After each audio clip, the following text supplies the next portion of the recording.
நான் எப்படிப்பட்ட ஆள் தெரியுமா? நான் எத்தனை சினிமா பண்ணியிருக்கேன் தெரியுமா? இதெல்லாம் என்னங்க ஃபில்மா இது? பொண்ணுங்களை பசங்கள்லாம் விட்டுட்டு போகிறாங்க இல்லைங்களா, அதே மாதிரி தானே. உங்களுக்கு ஒரு நியாயம், பொண்ணுங்களுக்கு ஒரு நியாயம். சினிமாத்தனமான ரொம்ப ஆரவாரமான சினிமா கிடையாது. It's simple film with powerful content. நம்ம வந்து ஜாதி விட்டு ஜாதி கல்யாணம் பண்ணோம்னா எதை எடுத்துக்கணும் அப்படிங்கிறத கொஞ்சம் தெளிவாக சொல்கிறாங்க.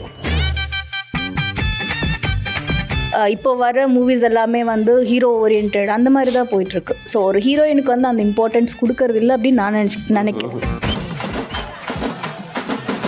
நாங்கள் வந்து உருளை அப்படின்னா உருளுவோம், ஜம்ப் அப்படின்னா ஜம்ப் பண்ணிடுவேன். வேறஸ் அந்த creators have to. First scene அவர் கூட நடிக்கும்போது என்னன்னா அவர் நடிச்சிருக்க பார்த்து பயந்துக்கிட்டே இருப்பான். அதை வெளிக்காட்டிக்க முடியாது அந்த இடத்துல. நம்ம தான் ப்ரொடியூசர். அந்த ஒரு இதுவும் மனசில் ஓடிட்டே இருக்கோம். கொஞ்ச நேரம் அப்படியே கேட்டு இந்த வந்துடுறேன் அப்படின்னு வெளில போயிடும்.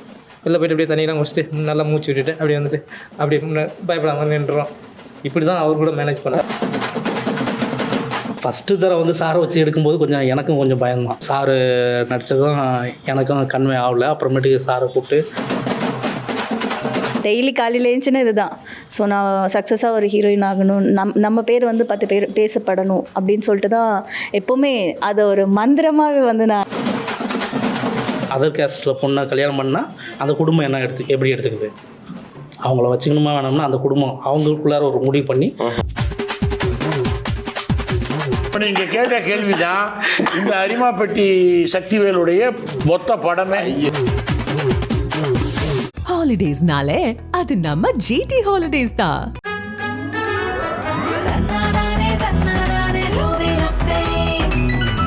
Anuj SHG Scratch Retiles.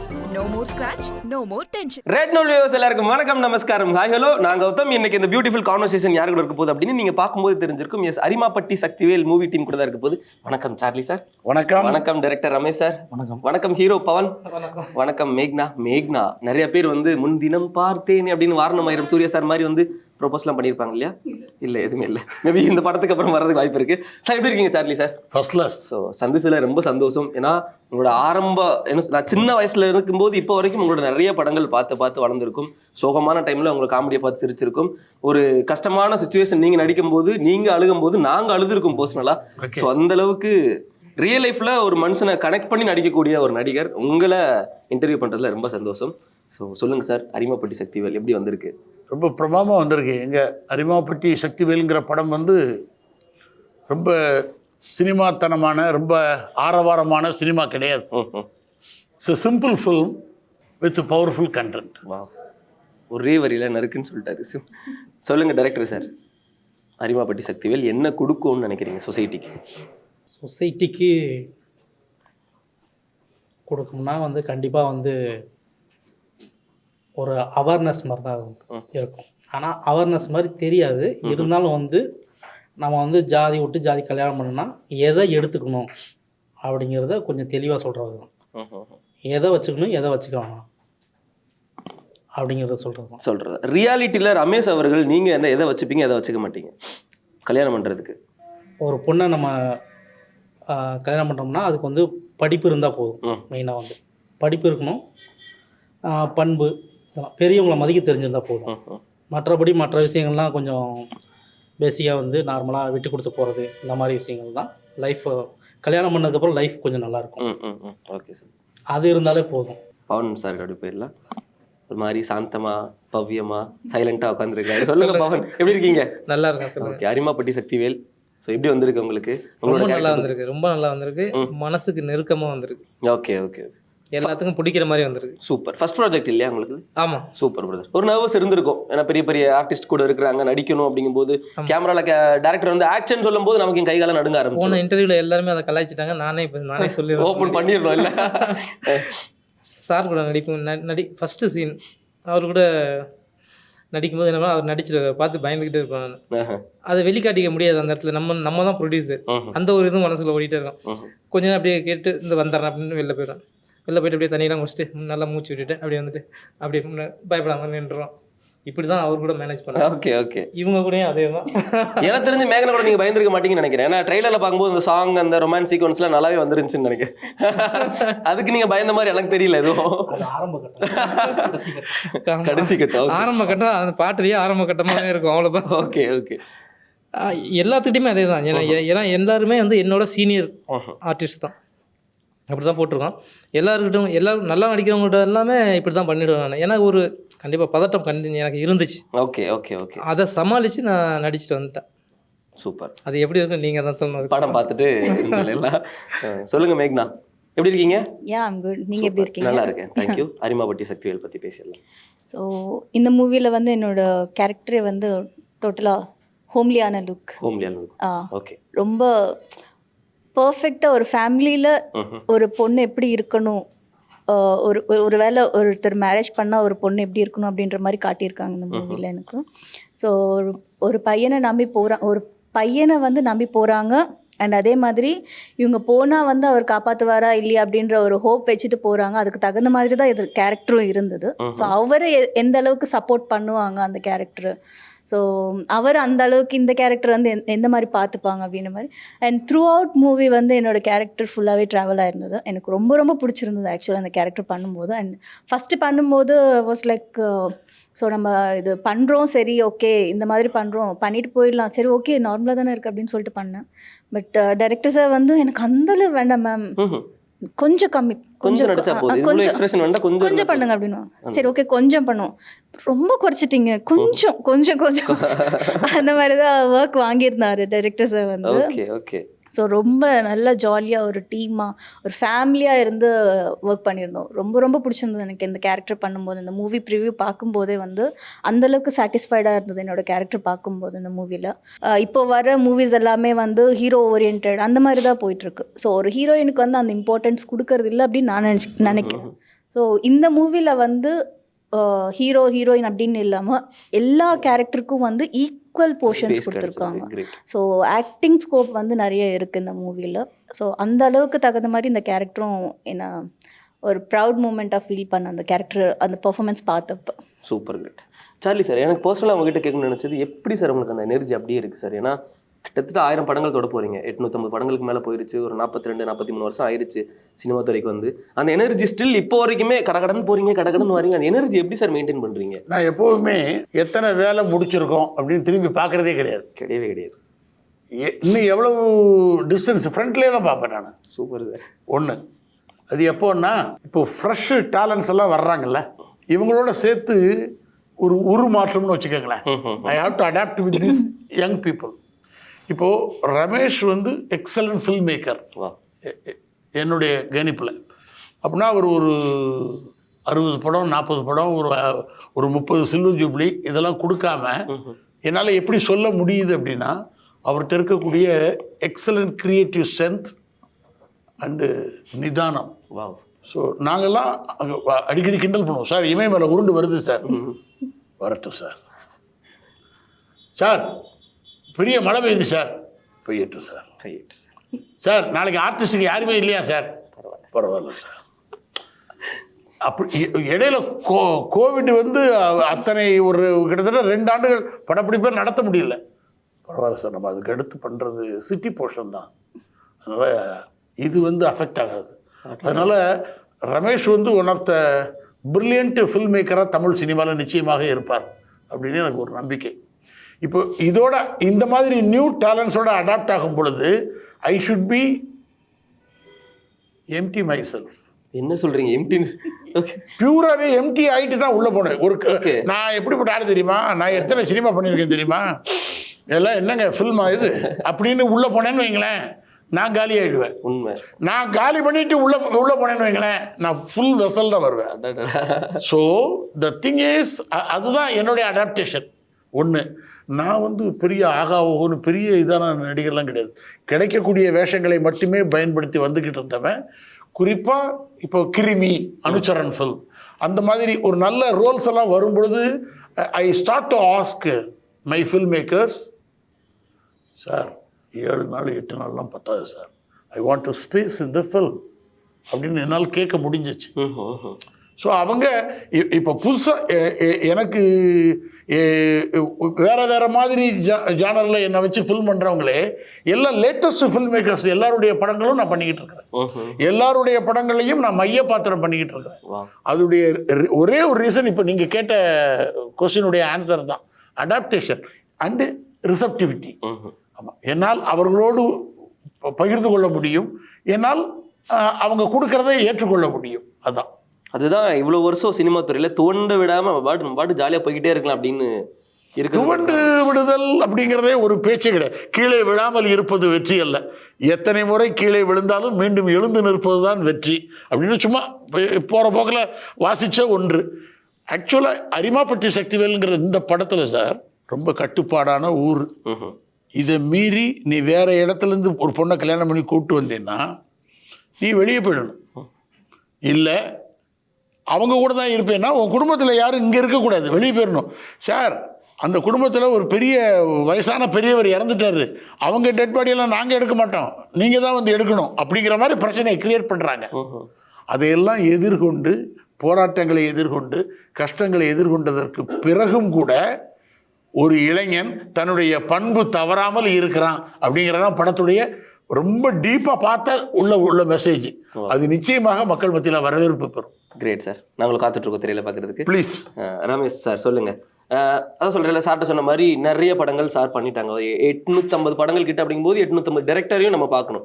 அப்படி இருக்கும்போது இப்போ சார் உங்களுக்கு கொடுக்குற அந்த இது இருக்கு இல்லையா, வரவேற்பு இருக்கு இல்லையா, நிறைய நீங்கள் படம் ஹிட் கொடுத்த மாதிரி சார் உங்களை புகழ்ந்துருக்குன்னா அந்தளவுக்கு உங்ககிட்ட ஒரு டேலண்ட் சார் பார்த்துருக்குறாங்க. உங்களோட மேக்கிங் சாருக்கு பிடிச்சிருக்கு, உங்களோட நரேஷன் பிடிச்சிருக்கும், நீங்கள் எடுக்கிற விதம் பிடிச்சிருக்கும். ஸோ இப்படி ஒரு ஆர்டிஸ்ட்டாக ஒரு டைரக்டர் புரிய வைக்கிறது, அவருக்கு நம்ம எடுத்து சொல்றது, நம்மளை பிடிக்க வைக்கிறது அப்படிங்கும்போது ஒரு டைரக்டருக்கு ஒரு சந்தோஷமா தான் இருக்கும். நீங்க சொல்லுங்க, உங்களோட டைரக்டர் பயணம் எப்படி இருக்கு? டைரக்டர் பயணம் நல்லா தான் இருந்துச்சு. ஏன்னா வந்து அந்த கதை எழுதியிருந்த அந்த கேரக்டரேஷன் வந்து ரொம்ப கொஞ்சம் தெளிவாக இருந்துச்சு. அந்த இடத்துல வந்து ஒவ்வொரு இடத்துலையும் வந்து எந்தெந்த சீனுக்கு என்னென்ன வேணும் அப்படின்ட்டு, எதுக்கப்புறம் எப்படிலாம் சேஞ்ச் ஆகுறாரு அப்படிங்கிறதெல்லாம் வந்து ரொம்ப தெளிவாக. ஃபஸ்ட்டு தடவை வந்து சாரை வச்சு எடுக்கும்போது கொஞ்சம் எனக்கும் கொஞ்சம் பயம்தான். ஃபஸ்ட் நாள் ஷார்ட் வச்சதுக்கப்புறம் எனக்கும் கொஞ்சம் பயம் இருந்துச்சு. சாரு நடித்ததும் எனக்கும் கன்வே ஆகலை. அப்புறமேட்டுக்கு சாரை கூப்பிட்டு இவ்வளோ இதெல்லாம் வேணாம் சார், கொஞ்சம் இந்த கேரக்டர் இப்படிலாம் இருக்கலாம், இப்படி தான் இருக்கணும், கொஞ்சம் இப்படியே இருந்தால் போதும் அப்படின்னா எங்கன்னா வந்து கோவப்படணும், நியாயமாக கோவப்படுற இடத்துல கோவப்பட்டால் போதும் இதெல்லாம் அப்படின்னு சொன்னதுக்கப்புறம் அதுக்கப்புறம் புரிஞ்சுக்கிட்டேன். ரொம்ப புரிஞ்சுக்கிட்டு ரொம்ப இயல்பாக வந்து என்ன தேவையோ அப்போ போய் கூப்பிடுவேன். ரமேஷ் என்ன ஓகேவா, என்ன பண்ணது எப்படி இருக்குது அப்படின்னு தனியாக கூப்பிட்டே கேட்பார். இல்லைன்னா நீங்கள் அதை ஒரு வார்த்தை சொல்லி காமிங்க, நான் உங்கள் வாயிலிருந்து கேட்கணும், நீங்கள் சொல்லி காமிச்சிங்கன்னா நான் அதுக்கப்புறம் என்ன பண்ணுறேன் அப்படின்ட்டு பண்ணி கொடுப்பேன் அப்படிங்கிறது. ஆமாம், அதெல்லாம் வந்து ரொம்ப பர்ஃபெக்டாக பண்ணி கொடுப்பேன். ஃபஸ்ட் நாள் மட்டும் கொஞ்சம் அது வந்து அதான் எல்லா டீம்லேயும் உள்ள பிரச்சனை தான், அதனால அது மட்டும் தான் கொஞ்சம் பிரச்சனை இருந்துச்சு. அடாப்டேஷன் இல்லையா, மற்றதெல்லாம் வந்து ரொம்பவே கோஆப்ரேஷன் பண்ணி நல்லாவே பண்ணி கொடுத்தாரு. அது மாதிரி எல்லா ஆர்டிஸ்ட்டுமே அப்படி தான். இமான் அண்ணாச்சி, அப்புறமேட்டுக்கு ஹீரோயின், ஹீரோவுக்கும் எனக்கு ஃபர்ஸ்ட் நாளுக்கும் அவருக்கும் எனக்கு கொஞ்சம் இதாக தான் இருந்துச்சு நடிக்க வைக்கிறதில்ல. ஓகே ஃபர்ஸ்ட் ப்ராஜெக்ட் இருக்குங்கிறதுனால கொஞ்சம் அந்த பதட்டம் இருக்குதானே. ஆமாம், அப்புறம் கொஞ்சமாக தான் அப்படியே கொஞ்சம் நல்லாவே டெவலப் பண்ணிச்சு. கதைக்கு தகுந்த மாதிரி ஒரு சின்ன விஷயங்களை எடுத்துக்கிட்டோம். அதுக்கப்புறம் போக கொஞ்சம் ஹெவியான சீன்லாம் கொஞ்சம் நல்லாவே பண்ணி கொடுத்தாங்க ஹீரோயின். அதனால படமும் வந்து இன்னைக்கு வேற இதெல்லாம் வந்து ஒவ்வொருத்தரும் படம் பார்த்தாங்க, ரிவ்யூலாம் போட்டு காமிச்சதில்ல. பரவாயில்ல, எவ்வளோ ஆர்டிஸ்ட் இருக்காங்களோ ஆர்டிஸ்ட் எல்லாருமே ஓரளவுக்கு பயன்படுத்தியிருக்கு. ஆமாம், பயன்படுத்தியிருக்கான். அவங்களுக்கான ஸ்பேஸ் இருக்குது, டயலாக் இருக்குது, நல்லாவும் பண்ணியிருக்காங்க. அது என்னென்னா அது யதார்த்தத்தை கொஞ்சம் மீறாமல் இருக்குது சில விஷயங்கள். அதனால வந்து ரொம்ப கரெக்டாகவே வந்து படமும் ரொம்ப நல்லா வந்திருக்குது. கண்டிப்பாக தேட்டரில் வந்து பார்க்கணும், எல்லாரும் பார்த்துட்டு எப்படி இருக்குன்னு கண்டிப்பாக ரிவ்யூ வந்துடும் உங்களுக்கு. வாய்ப்புகள் அப்படிங்கிறது இங்கே யாருக்கும் அவ்வளோ சீக்கிரம் கிடைக்கிறது இல்லை பிரதர். இப்போ படம் பண்ணுறோம் அப்படின்னா அது மிகப்பெரிய வாய்ப்புகள் கிடைக்காதனால தான் வாய்ப்புகளை நானே உருவாக்கிக்கிட்டேன். Okay, great brother. ஸோ அந்த வாய்ப்பு இப்போ நம்ம ஒரு கிடைக்கிற வாய்ப்பை நம்ம எப்படி பயன்படுத்திக்கிறோம் அப்படிங்கிறதெல்லாம் வந்து நம்மளோட லைஃப் ட்ராவலே இருக்குன்னு வச்சுக்கலாமே. நமக்கு ஒரு வாய்ப்பு கிடைக்குதுன்னா அதை வந்து கரெக்டான வழியில் பயன்படுத்தணும் அப்படின்னு நம்ம வாழ்க்கை கரெக்டான வழியில் கூப்பிட்டு போவோம் அப்படிங்கிறத உண்மை. நீங்கள் அரிமாப்பட்டி சக்திவேலை பயன்படுத்தின விதம் அதை பற்றி தெரிஞ்சுக்கலாமா? அது நான் எனக்கு முழுசாகவே நான் பயன்படுத்திக்கிட்டேன், அதுதான் சொல்ல முடியும். நான் எப்படி பண்ணியிருக்கேன் அப்படிங்கிறத என்னோட ஆர்டிஸ்ட் எல்லாரும் சொல்லணும், அப்படின்னா மக்கள் தான் சொல்லணும். அவங்க ரெடியா இருக்காங்க போல, பைக் வரட்டும் நீ நான் சொல்றேன், மக்கள் தான் சொல்லணும். எனக்கு இப்போ என்ன தெரியுமோ நான் அதை பண்ணியிருக்கேன். முதல் படம் இப்போ என்னால் என்ன பண்ண முடியும் அப்படிங்கிற லெவலுக்கு நான் பண்ணியிருக்கேன். அதுக்கப்புறம் நீங்கள்லாம் சொல்லுங்கள். ஏன்னா இந்த கிராமத்து கதை அப்படிங்கிறதுனால அது சார்ந்த பாடி லாங்குவேஜ், அது சார்ந்த ட்ரெஸ்ஸிங் சென்ஸா இருக்கட்டும், பேச்சு வழக்கா இருக்கட்டும், அந்த வட்டார வழக்குலாம் சொல்லுவாங்க, அது சார்ந்து பேசணும், அது சார்ந்து நடிக்கணும். அது எனக்கு மாற்றிக்கணும்னு அவசியமே இல்லை, ஏன்னா அது என்னோட கேரக்டர், நான் தான். அதனால நான் அப்படியே பண்ணிட்டேன். பேஸ்ட் ஆன் ட்ரூ ஈவெண்ட், உங்களோட ஈவெண்ட் தான், உங்களோட ஸ்டோரி தான். ஆமாம். Great super. கிராமத்து சார்ந்த இப்போ நீங்கள் கூட சொல்லுவீங்க ட்ரெடிஷ்னலாக வந்து அந்த படத்தில் வந்திருக்கேன் அப்படிங்கிற மாதிரி. எப்படி இருந்தது அதெல்லாம் ஒர்க் பண்ணுறதுக்கு? லைக் அந்த ஒரு கிராமத்தில் போயிட்டு ஒர்க் பண்ணுறது. ஆக்சுவலாக எனக்கு கிராமத்தில் நான் என்னோட போர்ஷன்ஸ் எல்லாம் அதில் கிடையாது. ஸோ இதெல்லாம் ஃபுல் அண்ட் ஃபுல்லாகவே ஹீரோ அவங்களோட ஃபேமிலியாக தான் இருந்தது. ஸோ எந்த வந்து அந்தளவுக்கு வில்லேஜ் இதில் எல்லாம் பண்ணலை. பட் என்னது பண்ண வரைக்கும் ஒரு நீட் அண்ட் க்ளீனாக டீசெண்டாக பண்ணிட்டு போயாச்சு என்னோட கேரக்டர் வைஸ். அந்த மாதிரி சூப்பர். ஒரு ஒரு ஒரு ஒரு ஆசை இருக்கும், ஒரு நோக்கம் இருக்கும் சினிமா துறையில். அது என்னன்னு தெரிஞ்சுக்கலாமா மேக்னாக்கு? ஆசைங்கிறது எல்லாருக்கும் இருக்கும் கண்டிப்பாக. அது பேராசை ஆகக்கூடாது கண்டிப்பாக. ஸோ என்னோட ஆசை என்னன்னா, நான் இப்போ ஒரு மூவி பண்ணுறேன் அப்படின்னா வந்துட்டு என்னோட கேரக்டர் அங்கே நிற்கணும். ஸோ ஒரு சின்ன படம் பண்ணால் கூட என்னோட கேரக்டர் பேசப்படணும். நம்ம இப்போது பண்ணுறோம் அப்படின்னா வந்துட்டு இந்த படத்தில் பண்ணியிருக்கீங்களா அப்படின்னு நம்மளை ரெகக்னைஸ் பண்ணணும். என்னோட மோட்டிவேஷன் ஆகட்டும் எல்லாமே வந்துட்டு அதுதான். வீட்டில் என்னோட பேரண்ட்ஸ் சொல்கிறாங்க அப்படின்னா, நீ என்ன படம், சின்ன படம் பண்ணாலும் சரி, பெரிய படம் பண்ணாலும் சரி, நம்மளை வந்து நம்ம யாருன்றது நம்ம ஐடென்டிட்டி தெரியணும்.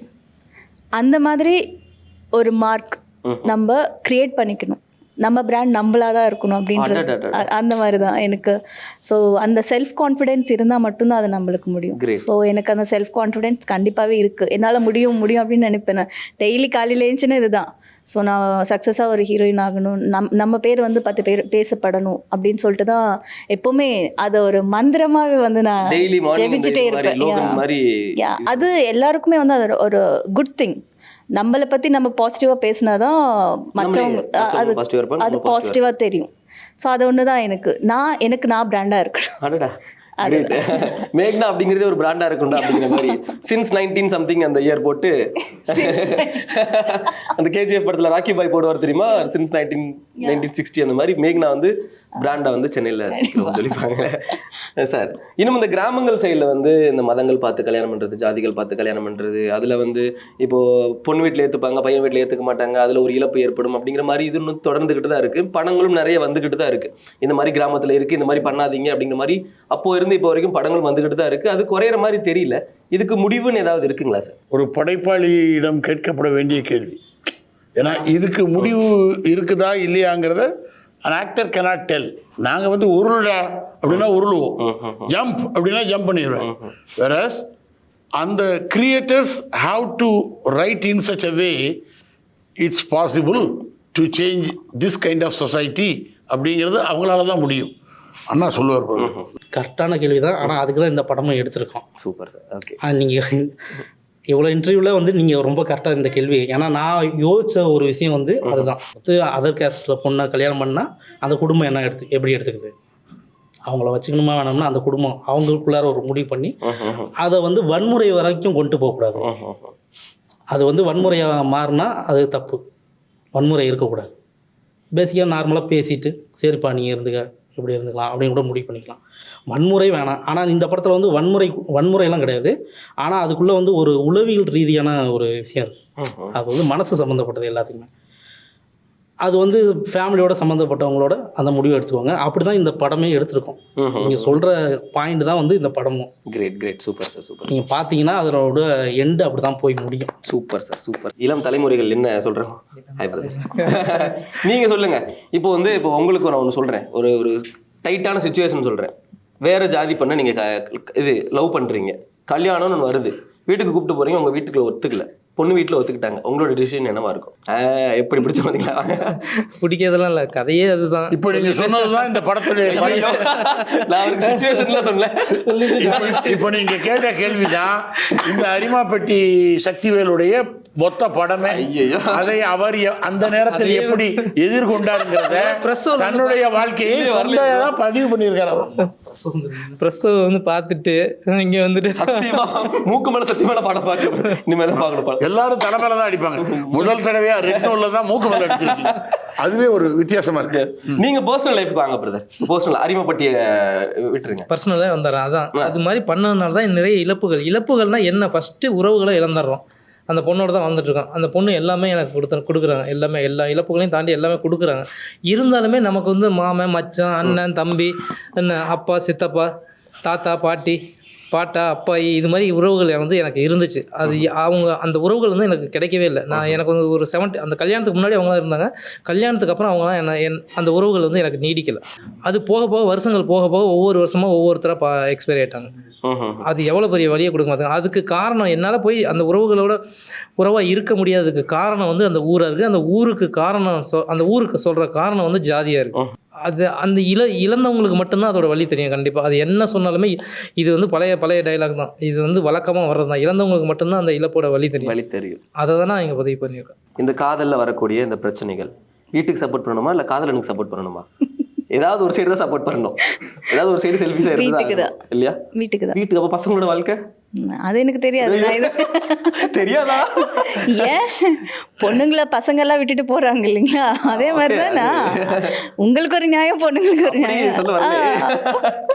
இப்போ சரி, ஃபார் எக்ஸாம்பிள் அந்த கொஸ்டின் உங்களே கேட்டா நீங்க என்ன சொல்லுவீங்க? அது ஆங்கர் தான் கொஸ்டின் கேட்கணுங்கிறது. அதான் ரூலே அதுதான். ஆமா சார், பாருங்க சார், திருப்பி லாக் கொஸ்டின் கேக்குறாங்க. உங்களுக்கு ஒரு சிச்சுவேஷன் கொடுக்குறேன். நீங்க ஒரு பையன், அவன் பேர் கௌதம் கூட வச்சுக்கோங்க. ரொம்ப இல்ல கௌதம் வேண்டாம், நிதிஷ்னு வச்சுக்கோங்க. ரொம்ப சீரியஸா லவ் பண்றீங்க. வீட்டுக்கு தெரிஞ்சிருச்சு. வீட்டுல பையன் பிடிக்கலன்னு சொல்லி அம்மா அப்பா சொல்லிடுறாங்க. அந்த பையன் நீங்க இல்லைன்னா செத்துருவேன்னு சொல்லி இந்த சைடு உங்க பையன் நிக்கிறான். யாருக்கு நீங்க வீடா 20 something வருஷம் உங்களை பொத்தி வளர்த்த குடும்பமா, உயிருக்குயிரா உயிரையே விடுற அளவுக்கு லவ் பண்ணிட்டு இருக்கக்கூடிய பாய் ஃப்ரெண்டா? World wants to know your answer. Waiting for parents தான். என்னங்க பேரண்ட்ஸ்? ஆமா, அவங்க எது பண்ணாலும் நம்ம நல்லது தானே பண்ணுவாங்க. சீரியஸ்லி நல்ல ஹானஸ்டான ஆன்சர் சார். எனக்கு உங்களோட அந்த எக்ஸ்பீரியன்ஸ்ல இருந்து நான் 2-3 கேட்டுக்கணும் சார். காதலுக்கு முன்னாடி ஒரு ஆண், காதலுக்கு பின்னாடி ஒரு ஆண் அப்படிங்கிற மாதிரி வச்சுக்கோங்க. காதல் பண்ணும் பொழுதும் கல்யாணம் பண்ணும் பொழுதும் ஆண் உண்மையோடு நடந்துக்கணுங்கிறது தான் என்னுடைய பக்கம். இதில் எங்கே சிக்கல் வருதுன்னா சார், நிறைய பேருக்கு நிறைய வாய்ப்புகள் சரியாக அமைவதில்லை. சரி, லவ் பண்ணுறதுக்கே வாய்ப்பே கிடைக்காம டைரெக்டாக மேரேஜ் பண்ணிட்டு ஹாப்பியாக லைஃப் லீட் பண்ணுறவங்க இருக்காங்க. அவங்களுக்கு தெரியாது கல்யாணத்துக்கு பிறகு அவர்கள் காதலித்து கொண்டிருக்கிறார்கள் அப்படிங்கிற விஷயம். தாங்கள் செஞ்சுக்கிட்டு இருக்கிறது காதலிக்கிறது தான் அப்படிங்கிறது தெரியாமலேயே உண்மையிலே லவ் பண்ணிக்கிட்டே இருப்பானுங்க டில் த ஏஜ் ஆஃப் 85 வயசு வரைக்கும். இப்போ நீங்கள் நான் செய்த பாத்திரங்களை பற்றியெல்லாம் சொன்னீங்கல்ல, அதெல்லாம் உங்கள் மைண்டில் நிற்கிறதுக்கு காரணம் அதை கிரியேட் பண்ண இயக்குனர்கள் தான். இன்னொன்று இருக்குது, லவ் பண்ணுகின்ற பொழுது என்ன ப்ராப்ளம் வந்தாலும் சரிதான் சார், என்ன மிஞ்சி தடை சொல்லுவாங்க. அப்புறம் இதை செஞ்சால் இந்த ரூட்டில் நடந்து வராத, எங்கள் ஊர் பக்கம் வராத, நீ அப்படி கூடி போன்னு சொல்லி அதுவும் ஒரு தடை தான். ஸோ இந்த தடையை எதிர்கொள்ள முடியுமா அப்படின்னு யோசிக்கணும். இல்லைங்க, நான் உண்மையிலே எதிர்கொண்டுருவேங்க. எதுவாக இருந்தாலும் நான் லவ்வுக்கு சின்சியராக இருக்கிறேன், என்னுடைய லவ்வருக்கு சின்சியராக இருக்கிறேன், அவங்களத்தான் மேரேஜ் பண்ண போகிறேன் அப்படின்னு சொல்லி இருந்த ஒரு இளைஞனை பற்றிய கதை தான் அரிமாபட்டி சக்திவேல். ஸோ எனக்கு இந்த படத்தில் பிடித்த ஒரு அம்சம், எத்தனை தடைகள், எத்தனை போராட்டங்கள், எவ்வளவோ தலைக்கு மிஞ்சிய பிரச்சனைகள் இருந்தாலும் அது ஜாதியா, தடைகளா, இம்சையா, இதெல்லாம் இல்லை. இதெல்லாம் மீறி எத்தனை வந்தாலும் நாங்கள் கணவனும் மனைவியும் எங்கள் உறுதியிலிருந்து ஒரு இன்ச்சு கூட இறங்க மாட்டோம் அப்படின்னு சொல்லி பண்பு குறையாமல் இருக்காங்கல்ல, அந்த ஒரு அம்சம் எனக்கு இந்த படத்தில் ரொம்ப பிடித்த அம்சம். Great sir, super. நாங்களும் அதை தியேட்டரில் பார்க்க வெயிட் பண்ணிட்டு இருக்கோம். Thank you so much team. So all the best. ஒரு மிகப்பெரிய ஒரு வெற்றி படமாக அவங்க எல்லாருக்கும் அமையணும்னு எங்கள் டீம் சார் ஒரு வாழ்த்துக்கள். தேங்க்யூ. ஹாலிடேஸ்னாலே அது நம்ம ஜிடி ஹாலிடேஸ் தான்.